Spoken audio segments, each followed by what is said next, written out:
and it created quite a stir.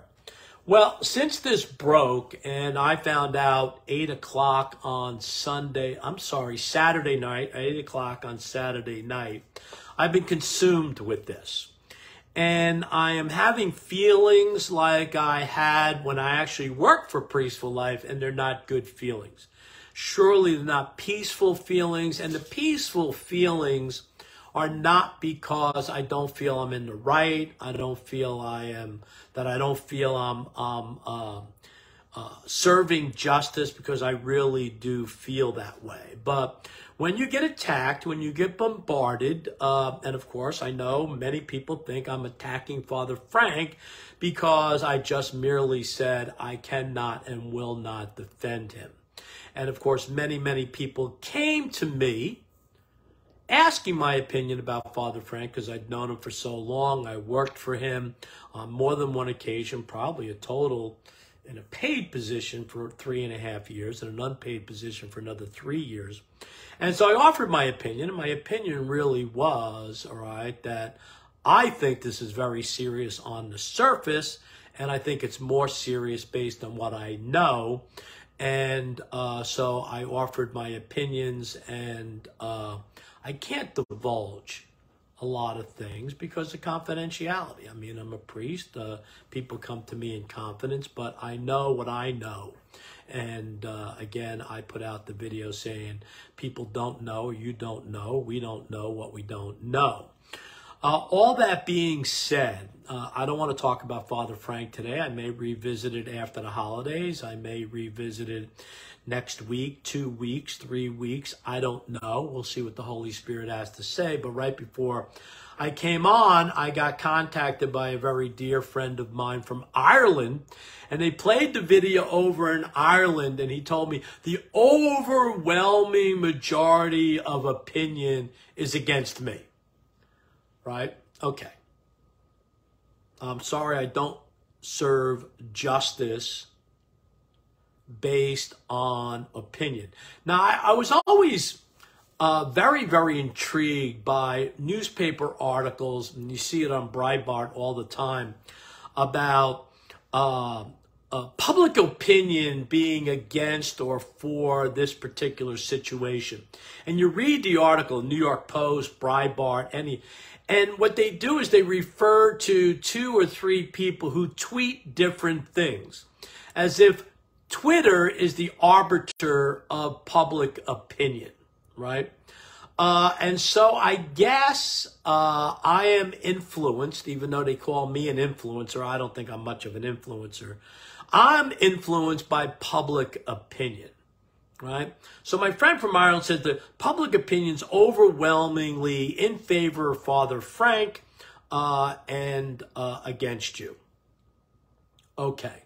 I got an anonymous email right before I came on, and he encouraged me to take down yesterday's video, even though I got a lot of encouragement from yesterday's video, that it was objective, that it was not condemning, all right? But again, if you're not willing to defend someone that the people love, then of course you're against them, because that's the mentality of today's culture. You're either with me or against me. Now, that only to me pertains to Jesus Christ and nothing else, all right? But anyway, so I get this anonymous video, and I really thought the video, anonymous email from a guy who told me I should take down the video, and I really thought this guy was out of line, right? And then I got a third opinion, even though I got many opinions of encouragement, encouraging me. But the three that I got this morning, that were the 2 that I told you, and then one other, made me think, wait a minute, what is Jesus telling me? What is Jesus telling me to do? And I'm reflecting on my lack of peace. And I think what Jesus is telling me to do is slow things down. Slow things down. To ponder all things in my heart. Now, I preach this to you guys all the time. The Blessed Virgin Mary, pondering all things in her heart, then doing as Jesus tells you. So now I'm wondering, what is Jesus telling me? Because I'm getting a lot of encouragement. I'm getting a lot of people siding with me. Some people who are unexpected siding with me, saying thank you. A lot of people saying I'm balanced, but a lot of other people criticizing me, right? And so, you know what? I'm going to pray and reflect on all of this, even though I really believe in my heart that I'm serving justice, I'm serving what is right based on what I know and can divulge, and what I know and I can't divulge. And I think it's absolutely amazing that people, and I am sure that people like Mike Voris and other people who are out there critiquing different situations in the church and in the culture, get this all the time. And I wonder what they think about it. But people have this attitude that they have a right to know every single detail. Right? Every single piece of dirt or information, or, how I've come to my conclusions. They have no respect for me as a priest, no respect for confidentiality, right? None whatsoever, right? And even though I will explain that, and even though I think I make a good case based on what I can divulge, because they disagree with me, I need to show them more, tell them more. Now, mind you, I don't expect anything from them in their disagreement. I don't demand that they explain to me why they feel or think the way they do, right? Even though the overwhelming majority of people in this situation are standing with Father Frank for relative reasons, right? In other words, it doesn't matter what happened in this situation, because the rightful authority, whether it be the Vatican, the bishops, the tribunal, the nuncio, whatever, they view as morally corrupt. They view as trying to suppress the pro-life movement. They see them allowing heretics to run around unabated. They don't say anything about Biden and Pelosi or anything else because of their opinions of all of these people who are rightfully in authority, that they're wrong and Father Frank is right. And I have a real serious problem with that, right? Because that's really moral relativism, right? Now, these people who we complain about, the Pope and the bishops and these so-called rightful authorities, they arbitrarily apply canon law. They arbitrarily ignore canon law for their own purposes. That's moral relativism. They suppress good priests. They allow heretics to run unabated. That's moral relativism. But one has nothing to do with the other. Everyone who follows me knows, all right, that I got a problem with the Pope. I have some serious problems with the Pope. Yes, he is the Pope. He's the legitimate Pope. I believe that. And not everything that he does is wrong, but I have problems with the Pope. You only have to look at the Pontifical Academy for Life and the Pontifical Academy for Science to understand what I think is wrong in the Vatican. I think it's wrong to allow heretics to run unabated. I think the cancellation of good priests, and to the point where they have no home, they have no place to go, they have no way of taking care of themselves, is absolutely wrong. And I think violations of canon law. I think the Pope suppressing the traditional Latin Mass, even though I don't celebrate the traditional Latin Mass, it's wrong. It's wrong. And anyone who follows me knows that I believe that. But none of that has anything to do with this situation. But yet that is what, all right, comes into this mix. This is what we're bombarded with, right? You know what it reminds me of?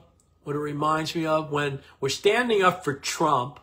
When we're standing up against Biden, right? When we're standing up against Biden, and those people who wanted to defend Biden said, well, what about Trump? What about Trump? All right. And I used to say all the time in the campaign leading up to that election between Trump and Biden, and I was standing for Trump. I was standing for Trump against Biden, but I'm attacking Biden because Biden was Catholic. Trump wasn't Catholic. I mean, the standards that we Catholics should hold for President Trump are not the same as what we should hold for a Catholic presidential candidate. And so I'm saying, look at, Biden is an apostate. Biden is wrong. And what I get from people is, well, what about Trump? What about Trump? Well, it's got nothing to do with Trump. See, Trump had nothing to do with Biden. Biden was an apostate, a defier of his Catholic faith, an idolater, right? And so to say, well, what about Trump? That's absolutely wrong.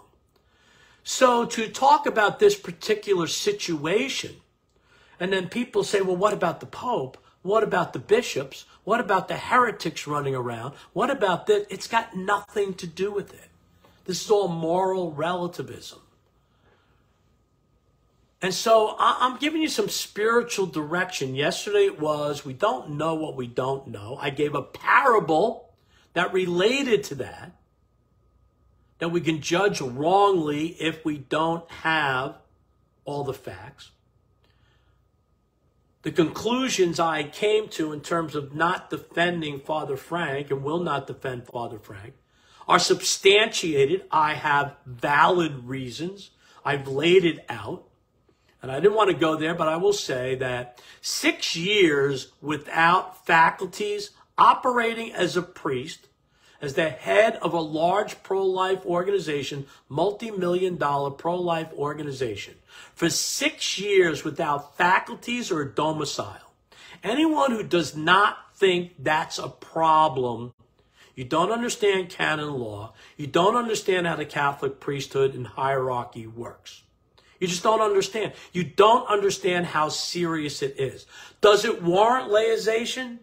Maybe not. Maybe not. And I didn't say that he should be laicized. Personally, I don't care whether he runs Priest for Life as a layperson or a priest.